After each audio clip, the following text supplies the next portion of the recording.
together.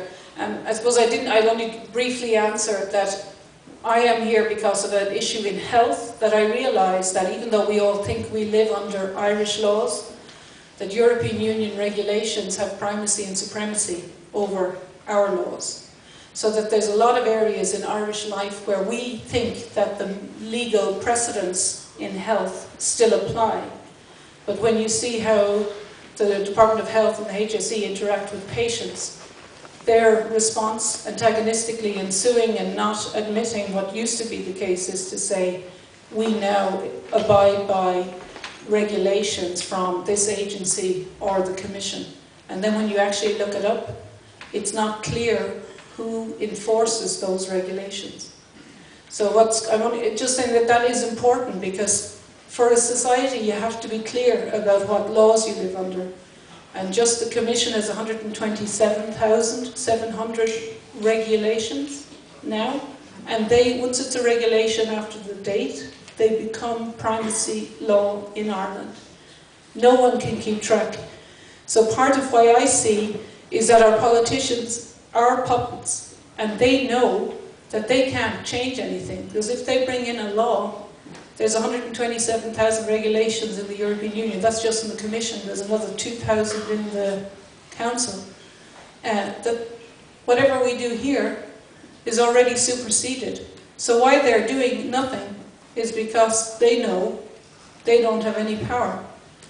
And the Parliament, which I'm happy to stand for election for, shouldn't be called a Parliament, because a Parliament is only done by people who initiate legislation.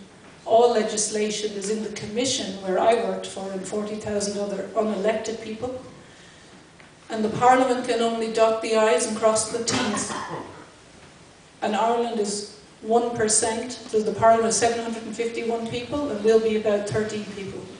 So it turns out, just to finish off, this is quite important, why we're thinking about leaving the European Union, is that no citizen can track 127,000 laws. So therefore, it's undermining our society, because we don't know what the laws that we think are on the Irish statute books don't apply. And that's why nothing is changing, because the departments are now no longer accountable, because they can kick it up to say, oh no, it's not, we're not accountable now, it's Europe. So we have all these layers of bureaucracy that we're paying for, and nobody now is accountable anymore. One more question, sorry.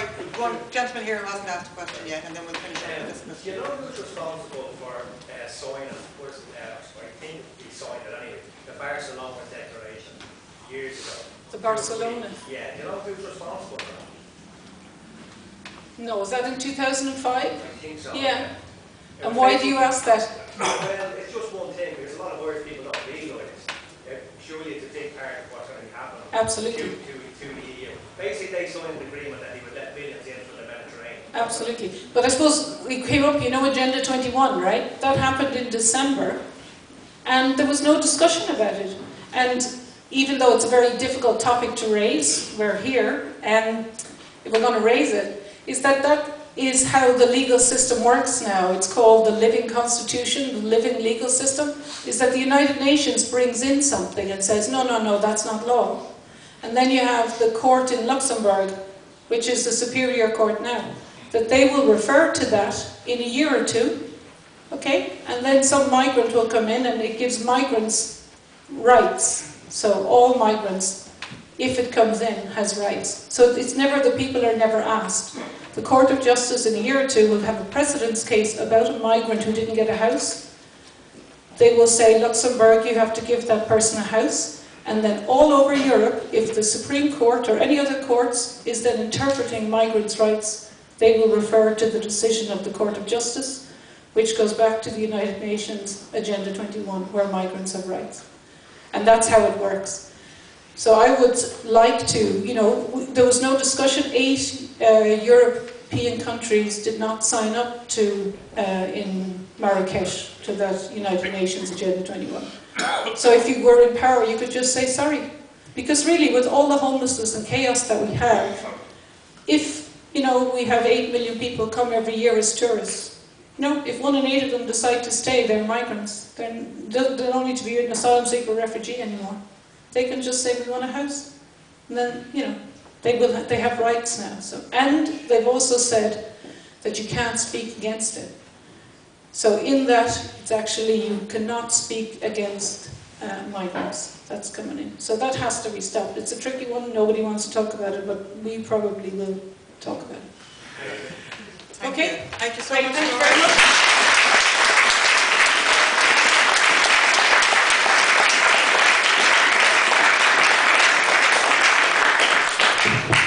Differ on one point there, Professor Cahill. You said you weren't media savvy. If anybody here has listened to Dolores' 2 interviews over the last couple of days on media, I'll get better. You didn't make any mistakes. For those of you who didn't catch them, you can probably check our social media, Twitter, Facebook, our website, and listen back to Dolores being interviewed on the media the last couple of days. So look, thank you again, everybody, for your attention. We'll be winding up shortly. Just before we wind up, after I've spoken to you, I just want to remind you again, for those of you who are not already members, you can come up to me at the end. I've got lots of these membership forms. And I suppose the main point of the meeting, or one of the main points of the meeting today, is to set up a local common. So for those of you who are from Limerick, we want to launch our Limerick common after the events of today. And for those of you who are not in the immediate Limerick area and you've travelled a bit, come up and have a chat with me as well, and we'll see if we've already got existing commons in your area, or if we can set up a common in wherever it is you're from, and if you want to be part of that. So without further ado, I now would like to introduce our party president, Mr. Herman Kelly.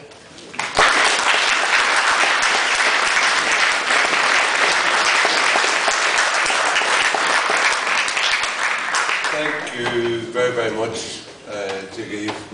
Thank you to everybody for coming today. I don't know about you, but I really enjoyed George's speech myself. And I'd like to thank Dolores, who, as Kate remarked there, did very, very well. She had her first media interview there on Thursday, made a very good start, and then she blew the one out of the water there yesterday on Limerick Live 95. She did very, very well. I have good news now. I won't speak too long.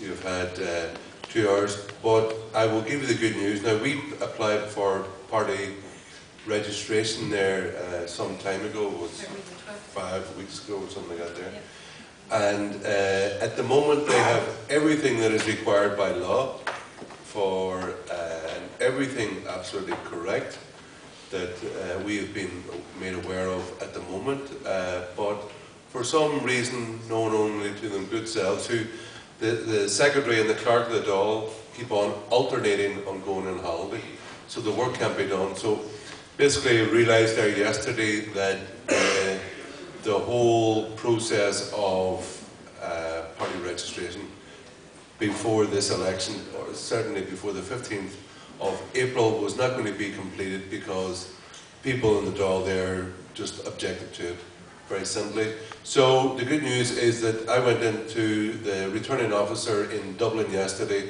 and I put in the nomination for my good self to stand in Dublin, and also that.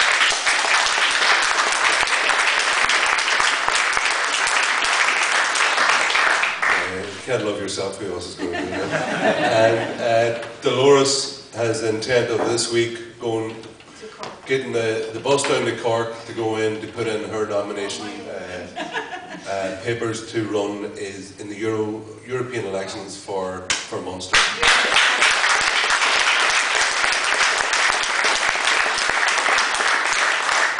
And even though a certain person is not a member of the Irexit, Irish Freedom Party, there will be a pretty well-known personality standing in the, what do they call it now, Ulster Connacht, Northwest Midlands constituency.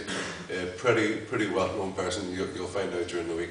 So I think in Ireland, from a base of a time when people, things aren't looking good, as we just talked about it earlier, things that a few years ago, some guy with a penis says, I want you to call me Sheila, and I want to go into the kind of shower with your daughter. You just kind of laugh it off and say, don't be ridiculous. But things even a very short time ago, which were thought of as completely outlandish, have now become, in a very